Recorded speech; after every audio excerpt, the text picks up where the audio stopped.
Yo guys, Mike for Sim Racing 604, and welcome back to my 12 Cars of Christmas video series where I'm counting down the best new or upgraded cars I drove in 2023. Those who have been following the series to date will notice that I changed the format. I decided not to do 12 separate videos where I count down these cars. I'm going to combine. So today we're doing number 10 to number 6. And we're starting off at number 10, of course, with the Renault Clio Cup 5 or Clio 5 Cup. And this is a free mod available on Race Department for Assetto Corsa. And it is absolutely phenomenal. Truly outstanding. Now, normally I don't race this type of car.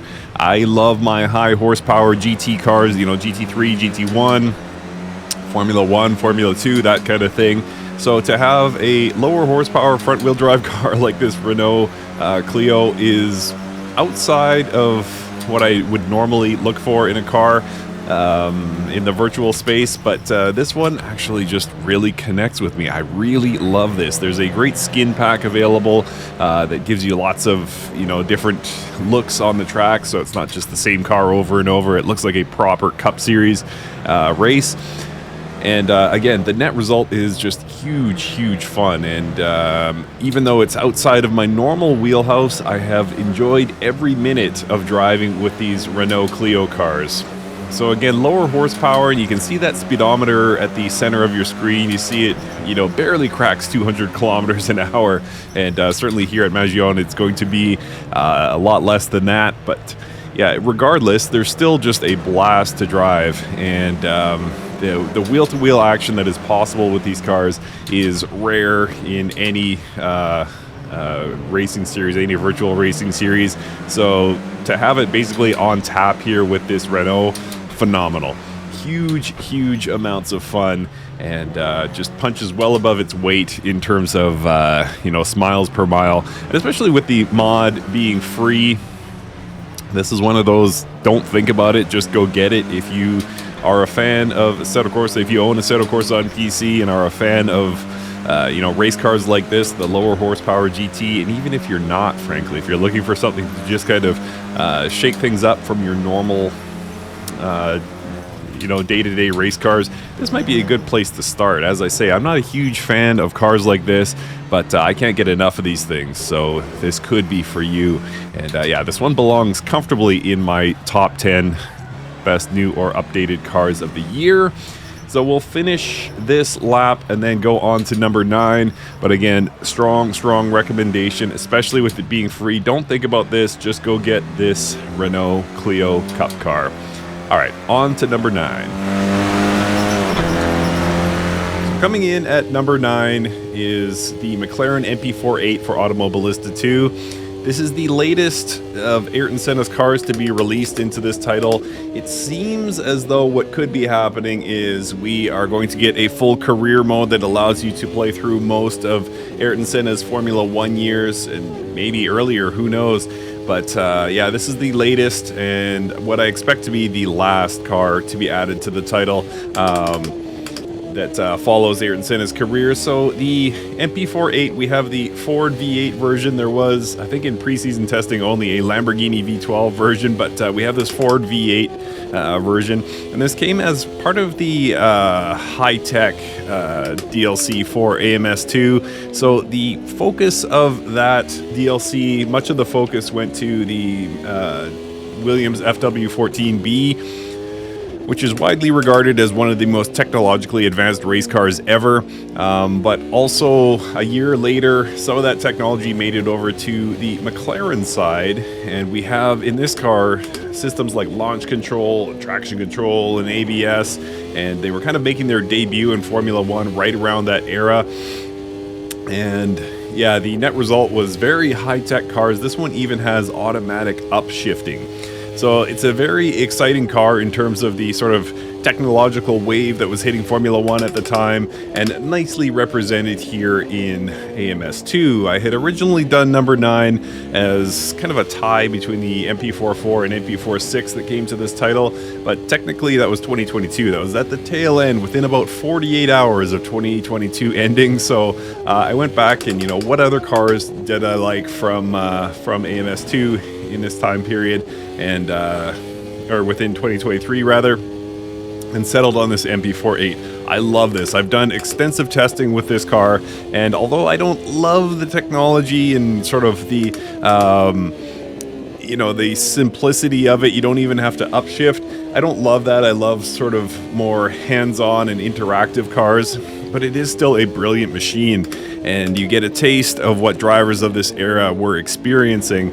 And honestly, it's still, even though I probably prefer the MP46 over the MP48 in AMS2, it still captures most of what I think makes this era of Formula One really great in AMS2, and it's capturing all the results of their 1.5 update and the improved drivability of the cars. So yeah, I really love this one, and definitely belongs here at number 9.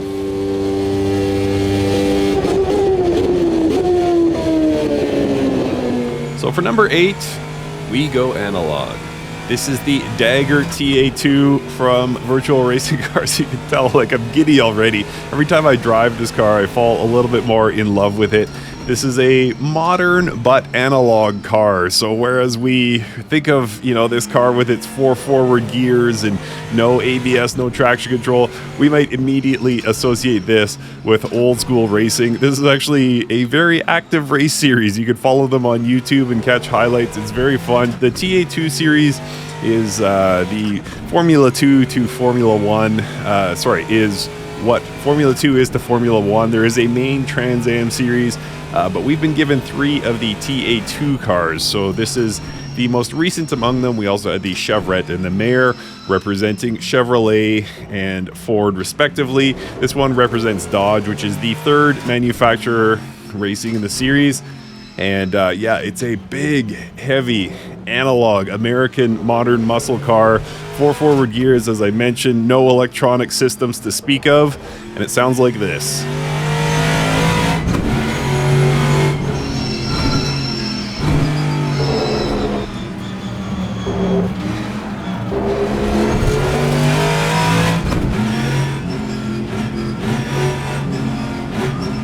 So a big thundering V8, and even though the car itself is very analog, Virtual Racing Cars went out of their way to take advantage of the custom shaders patch for Assetto Corsa to bring things like engine start to the car, and it's the first and I don't know, maybe only car where you can clutch kick it to start it.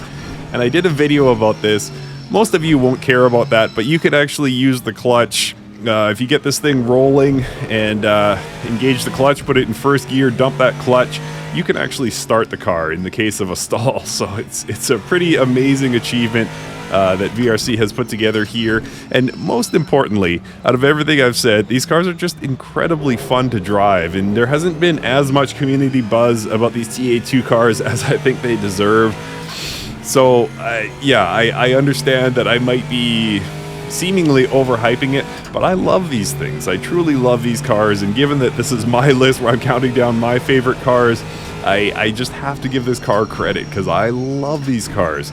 And in some order, I guess the Dagger would be last when I think about it more. I think I love the Chevy and the Ford a little bit more, but at the same time, it's such a great addition to the series to have all 3 manufacturers represented. I think Virtual Racing Cars deserves credit.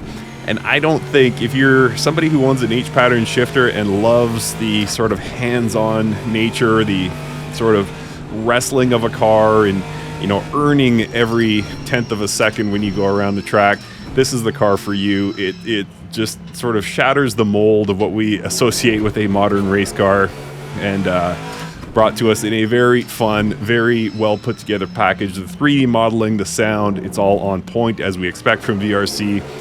And yeah, just a monster of a car, and huge fun. I love this car. All the cars in the TA2 series from VRC. So this is my number 8. I'm going to give you a little bit more of that audio. Actually, it's in the worst part of the track because I got to go around this carousel here, which doesn't really allow the engine to open up very much. But let's get around this carousel, and then we'll open that engine and we'll finish the lap.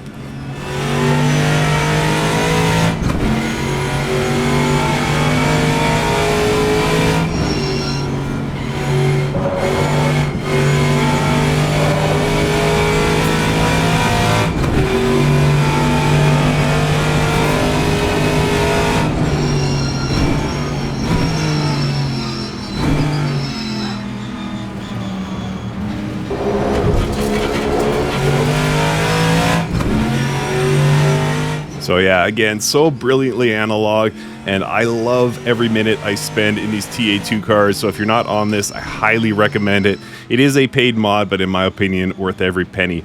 All right, that's gonna do it for number 8. Just 2 more to go in this video. Let's move on to number 7.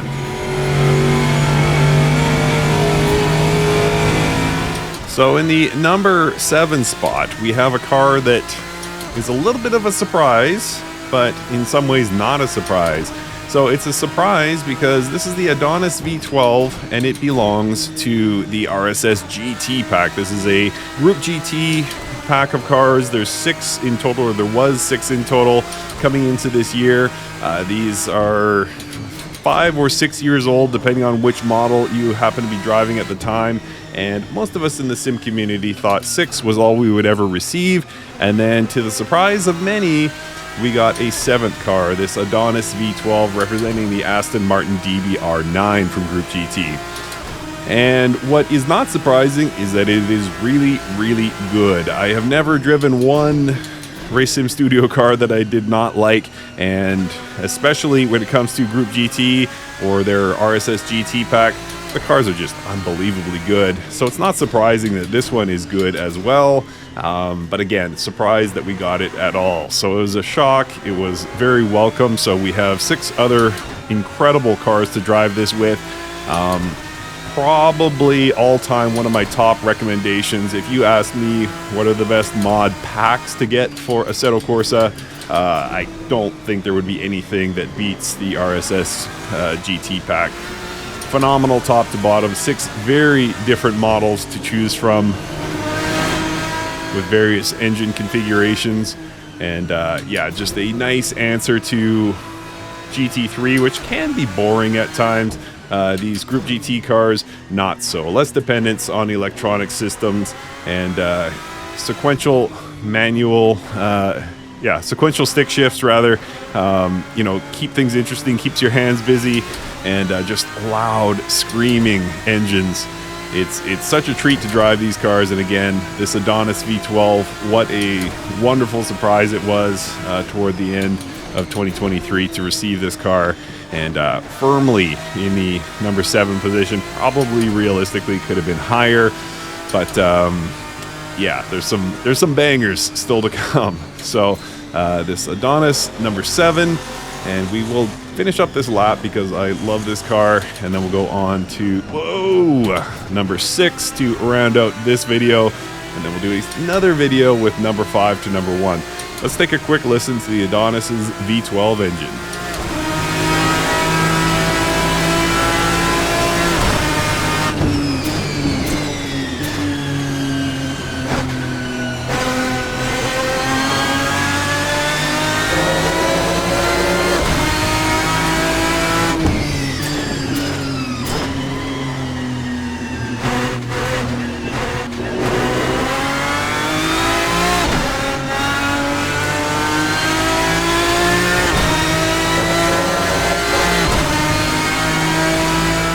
So yeah, as you can tell, like, I mean, when would you ever get tired of that sound?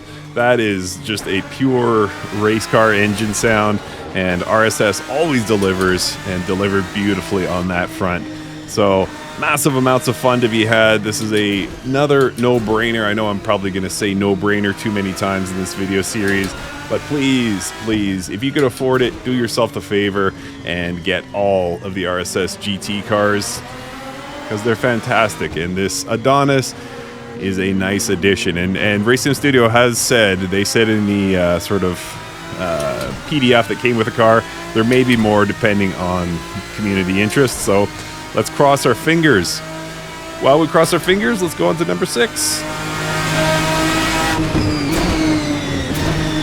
So in at number 6, a car that really made me fall in love with EA Sports WRC. I was privileged to drive this early as part of the EA Creator Network, and I was, spending lots of time here wondering what I should showcase for you guys when the game released. And so I tried to, get my hands on every single car in the game, every group at least. And the one that really stood out and still stands out to this day are these Group A cars. So it's the kind of synthesis of the old school 80s, like Group B analog madness with modern handling cars. It's just a thrill a minute, it really is. And again, that sort of fusion of old and new is what makes these cars special. And yeah, I just can't get enough. And it's not as if EA Sports WRC has been met with universal praise. I get that. Some of my audience really hates this title, and people are more than welcome to their own opinion. I, for one, still drive this, give or take, every day. I try to do moments every day. I've yet to get sick of it. Will I eventually? Sure. But it still seems like a fun title, and I enjoy it. And again, among the cars that I've driven, the Group A really stands out as just huge fun. And yeah, I love the way particularly this 92 Legacy RS handles. So couldn't be happier with it, and it's a nice way to round out this video. I've got number 5 to number 1 still to come, so please stick around for that. Hit that like and subscribe button. Thank you so much for watching, and we will see you next time. Short 4 left.